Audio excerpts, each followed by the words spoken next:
I am Dr. Debjyoti Majumdar. I am the Dean of Akash Institute for West Bengal and Patna region for Akash BYJU'S.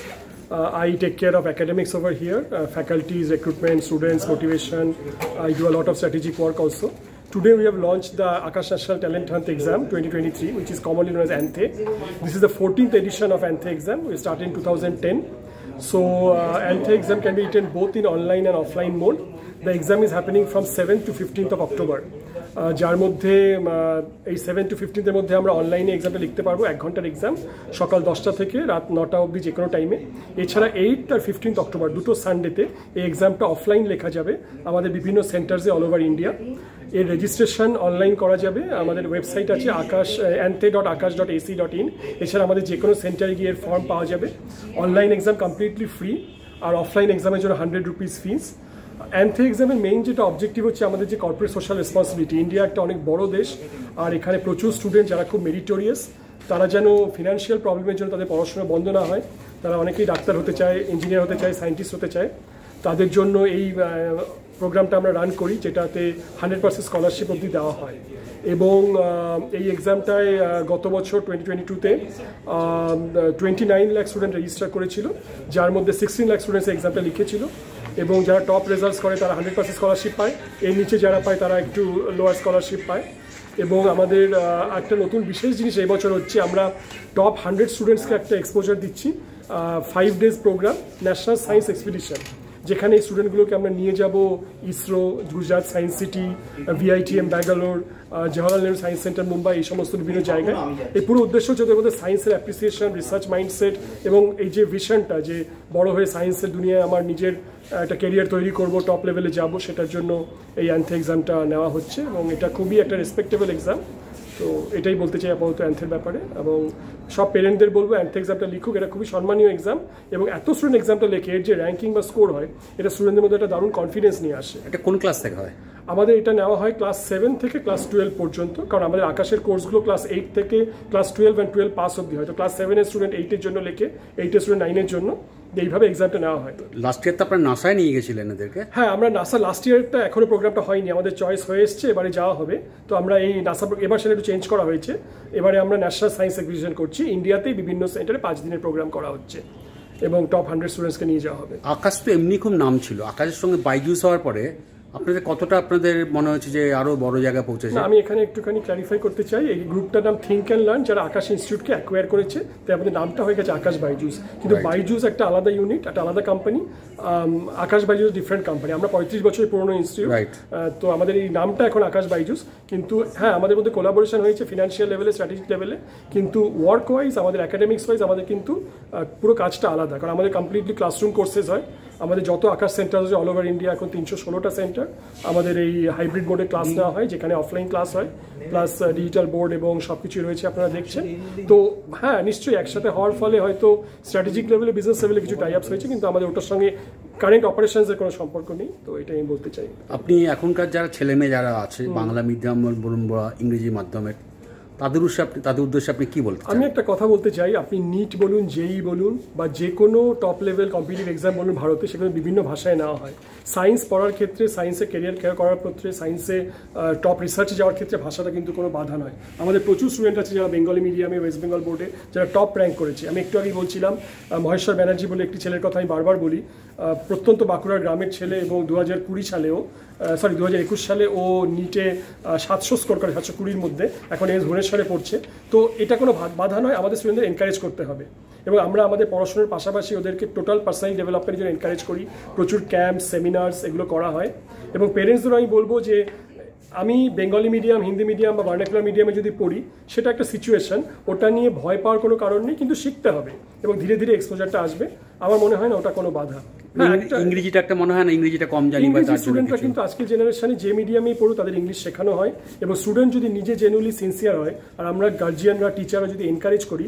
তাহলে কিন্তু English pick up করাটা কোনো বড় সমস্যা নয় আজকে সারা পৃথিবীতে যে এক্সপোজারটা রয়েছে ভারতেও ওয়েস্ট বেঙ্গলেও ইংলিশ বলুন হিন্দি বলুন স্টুডেন্টরা খুব তাড়াতাড়ি পিক আপ করে আমরা যদি বারবার ওটা ওদের হিট না করি ওদেরকে বলি তোমরা পড়ো কারণ ওরা সায়েন্সটা ওদের সমস্ত বই ওরা কিন্তু ইংলিশেই পড়ে হ্যাঁ ভাষাটা বাংলা হলে কোনো সমস্যা নেই ভাষাটা হিন্দি হলে কোনো সমস্যা নেই এটার জন্য কোনো বাধা হবে না ওরা পিক আপ করে নেবে হ্যাঁ হয়তো মিডিয়ামটা আলাদা হলে একটু সময় নেবে বাট ওটা কোনো ফ্যাক্টর নয় আপনাদের সাকসেস রেট কেমন আপনাদের আপনি কি অ্যান্থের কথা বলছেন না টোটাল না আমাদের তো দেখুন success students always all top rankers come from us. এবছরেও আমাদের নিটে 17 নম্বর র্যাঙ্ক, 148, 193, 148, 158 বেঙ্গলের বিভিন্ন জায়গা থেকে এসছে।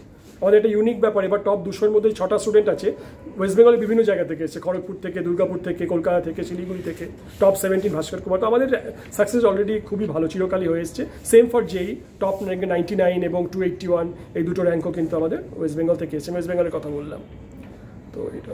Thank you. मेरा नाम बीना अग्रवाल, मैं चीफ कोऑर्डिनेटर आकाश बायजूस में हूँ। आज हमने एंथे लॉन्च किया है, एंथे 2023। ये 14वां साल है, 14th ईयर है एंथे का। हमने 2010 में शुरुआत करी थी एंथे की। एंथे मतलब आकाश नेशनल टैलेंट हंट एग्जामिनेशन, जिसमें जितने बच्चे जिनको साइंस पढ़ने में इंटरेस्ट है वो इस एग्ज़ाम में बैठ सकते हैं। इसमें हम 100% स्कॉलरशिप देते, प्राय 700 बच्चों को, टॉप के 700 बच्चों को 100% स्कॉलरशिप, और नीचे वाले बच्चों को भी उसी हिसाब से स्कॉलरशिप, कोई कोई 80, 90, 70% तक स्कॉलरशिप मिलता है। ये एक मौका है उन बच्चों के लिए जो मेडिकल या इंजीनियरिंग पढ़ना चाहते हैं, उसकी तैयारी करना चाहते हैं, मगर आर्थिक व्यवस्था न होने के कारण वो आकाश जैसे एक बड़े इंस्टीट्यूट में पढ़ने का साहस नहीं कर पाते हैं। उन बच्चों के लिए ये एक संयोग है जहां वो बिना फीस दिए 2 साल की तैयारी कर सकते हैं और अपने सपने को पूरा कर सकते हैं मेडिकल कॉलेज या इंजीनियरिंग पढ़ने का। 8, 9, 10 के बच्चों को हम साइंस पढ़ाते हैं, बेसिक साइंस से लेके कॉम्पिटिटिव एग्जाम में किस तरीके की तैयारी करनी होती है उसकी तैयारी भी हम करवाते हैं, ताकि वो अपना एक निर्दिष्ट दिशा निर्धारित कर सकें 11-12 में जाने से पहले कि उन्हें साइंस पसंद है नहीं है, वो क्या करना चाहते हैं, उन्हें पता रहे, अंधेरे में वो नहीं रहे, उन्हें पता रहे और वो उसकी तैयारी आगे 11-12 में अच्छी तरह से करके कॉम्पिटिटिव एग्ज़ाम के लिए क्वालिफाई कर सकें। बिकॉज कॉम्पिटिटिव एग्ज़ाम जो होते हैं बेसिकली वो एलिमिनेशन एग्ज़ाम ही हम बोलते हैं, क्योंकि 100 में से एक बच्चे को सीट मिलती है, फिक्स सीट है, बच्चे बहुत हैं। पिछले साल भी 21 लाख बच्चों ने एग्ज़ाम दिया था मेडिकल एंट्रेंस का, पर सीट्स 50,000 के करीब है गवर्नमेंट को मेडिकल कॉलेज में। तो बच्चों को भी पता है उसके लिए कितनी मेहनत करनी पड़ती है, क्या अलग से तैयारी करनी पड़ती है। तो उसकी तैयारी अगर अच्छे से हो जाए तो एडमिशन होना बहुत मुश्किल काम नहीं होता है। और जो दूर दराज गांव के बच्चे हैं या जो आर्थिक स्थिति उनकी सही नहीं है, उनके लिए एंथे एक बहुत ही अच्छा सहयोग है। एंथे के करके हम समाज को वापस कुछ देना चाहते हैं, मेधावी बच्चों को ये मौका देना चाहते हैं और वो ज़्यादा से ज़्यादा बच्चे एग्ज़ाम दें, यही हमारी इच्छा है और सभी को इसी बात की शुभकामनाएं। क्या आपका CSR प्रोजेक्ट है एंथे? हाँ, CSR प्रोजेक्ट ही हो गया ना, कॉर्पोरेट सोशल रिस्पॉन्सिबिलिटी के तहत ही ये आता है, जहाँ पे हम मतलब स्टेटस बिना देखे बिना फीस के भी हमारे पास इतने बच्चे पढ़ते हैं अक्रॉस द कंट्री, और वो बच्चे एग्जाम कहीं से भी दे सकते हैं और कहीं भी एडमिशन ले सकते हैं। आपका दोनों किस्म का होता है ना, दोनों किस्म का आपका एग्जाम होता है? ऑनलाइन भी होता है और ऑफलाइन में भी है। जो बच्चे शहरों में आकर एग्जाम नहीं दे सकते वो ऑनलाइन में रजिस्टर कर सकते हैं। ऑनलाइन में तो फ्री ऑफ कॉस्ट है, कोई फीस भी नहीं है। ऑफलाइन में 100 रुपया फीस है, रजिस्ट्रेशन फीस है, और ऑनलाइन में भी वो रजिस्टर कर सकते हैं anthe.akash.ac.in साइट पे जाके। और ऑफलाइन में भी हमारे हर सेंटर पे फॉर्म अवेलेबल है, वो वहाँ से फॉर्म उठा के फॉर्म भर के अपना रजिस्ट्रेशन करवा सकते हैं। हर साल कितने लड़का लड़की लोग एग्जाम में आते हैं? 29 लाख बच्चे रजिस्टर किए थे, 29 लाख बच्चे रजिस्टर किए थे और 16 लाख बच्चे एग्जाम दिए थे पूरे भारतवर्ष में। बंगाल में करीब 50,000 बच्चे एग्जाम दिए थे और इस बार भी हमें उम्मीद है कि और ज़्यादा बच्चे एनरोल करेंगे, क्योंकि बच्चों में भी अभी एंथे एक वेल नोन मतलब स्ट्रैटेजी है जो सभी को पता है, और पेरेंट्स अभी से ही आने भी लगे, खबर लेने लगे कि कब से होगा, इंतज़ार करते हैं पेरेंट्स, और पेरेंट्स आने भी लगे, फॉर्म उठाना भी शुरू हो गया है। और उम्मीद है कि एग्ज़ाम के 7 दिन पहले तक रजिस्ट्रेशन खुला रहेगा। एग्ज़ाम 7 तारीख से 15 तारीख तक है। कौन महीना में? अक्टूबर के महीने में। 7 अक्टूबर से 15 अक्टूबर तक ऑनलाइन एग्जाम है और 8 अक्टूबर को और 15 अक्टूबर को ऑफलाइन एग्जाम भी है। सुबह 10:30 से 11:30 और शाम को 4 बजे से 5 बजे तक हम एग्जाम कंडक्ट करेंगे ऑफलाइन में। और ऑनलाइन में 10 बजे से रात के 9 बजे तक कभी भी 1 घंटा वो लोग अपने घर पे बैठ के अपने कंप्यूटर से एग्जाम दे सकते हैं। एग्जाम में पूरी चेकिंग पूरी स्ट्रिक्ट रहेगी, तो चीटिंग की कोई गुंजाइश। उनका कोई ट्रेनिंग होता है अगर एग्जाम जो देगा कैसे उसको पता चले क्या क्वेश्चन आएगा क्या नहीं आएगा? हाँ, उनको जैसे अभी क्लास 8 में जो एडमिशन लेंगे अगले साल, वो क्लास 7 के सिलेबस पे एग्जाम देंगे। रजिस्ट्रेशन के टाइम पे उनको सिलेबस बता दिया जाता है। अच्छा। और एक मॉक टेस्ट पेपर भी दिया जाता है जिसको वो प्रैक्टिस कर सकते हैं। अच्छा। तो मॉक टेस्ट पेपर से उनको पता चल जाता है कि किस तरह का पेपर आएगा, क्या तरीका है एग्जाम देने का, कैसे एग्जाम देंगे।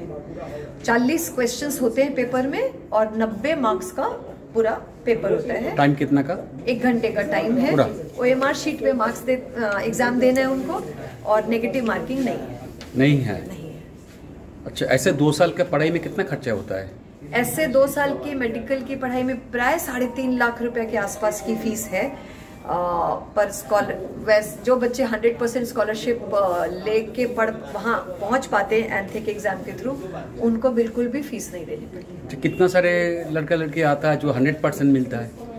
हम लोग टॉप के 700 बच्चों को 100% स्कॉलरशिप देते हैं। 700 बच्चों को देते हैं। कुछ मेडिकल, इंजीनियरिंग, 8, 9, 10 रिपीटर्स बैच सारे मिला के करीब 700 के आसपास के बच्चों को 100% स्कॉलरशिप मिलता है। तो आज का डेट का जो बच्चे लोग हैं उसके लिए क्या बताइएगा, आपका सलाह क्या रहेगा? हमारी तो सलाह रहेगी कि साइंस एक ऐसा सब्जेक्ट है जो आपके ब्रेन को अच्छा क्रिटिकल डेवलपमेंट देता है, तो साइंस पढ़ना चाहिए। और ये एक अच्छा सुयोग है जहाँ पे आगे पढ़ना हो या नहीं पढ़ना, मगर वो बच्चे साइंस में कहाँ खड़े हैं, कितना वो जानते हैं और क्या कर पाते हैं एग्जाम में दूसरे बच्चों के मुकाबले, ये भी जानना बहुत जरूरी है। तो एग्जाम, एंथे का एग्जाम खाली एडमिशन ही नहीं, ये भी उनको सेल्फ एनालिसिस भी करवाएगा कि उनकी क्या अपनी स्ट्रेंथ है, क्या वीकनेस है, क्या करेक्शन कर सकते हैं, ये भी बताएगा। तो एंथे का एग्जाम तो देना ही चाहिए। 8, 9, 10 में तो साइंस पढ़ना ही चाहिए ताकि आगे वो डिसाइड कर पाए कि उनको कहाँ रुचि उनकी किधर है, वो जान सके और समझ सके और आगे 11 मीडियम का कुछ है, इंग्लिश मीडियम, बंगाली मीडियम और हिंदी मीडियम, ऐसा कुछ जो हम पढ़ाते हैं तो उसमें हमें कोशिश ये रहती है कि लैंग्वेज बैरियर नहीं बने, क्योंकि इंडिया में तो बहुत लैंग्वेजेस चलती है, हिंदी, इंग्लिश, बंगाली, उर्दू, गुजराती, बहुत लैंग्वेज चलती है। तो कोशिश ये रहती है कि टीचर्स जो बताना चाहते हैं सब्जेक्ट के बारे में पूरा नॉलेज उनको दे दें, किस लैंग्वेज में हो ये बैरियर नहीं होना चाहिए। बिकॉज जब बच्चे एडमिशन लेंगे थ्रू आउट इंडिया में तो वो कहाँ जाकर पढ़ेंगे वो भी कोई ठीक नहीं है, वहाँ के पेशेंट्स कौन सी लैंग्वेज जानेंगे ये भी ठीक नहीं है। तो लैंग्वेज अड़चन नहीं बनना चाहिए, इसलिए हम भी लैंग्वेज को अड़चन नहीं मानते।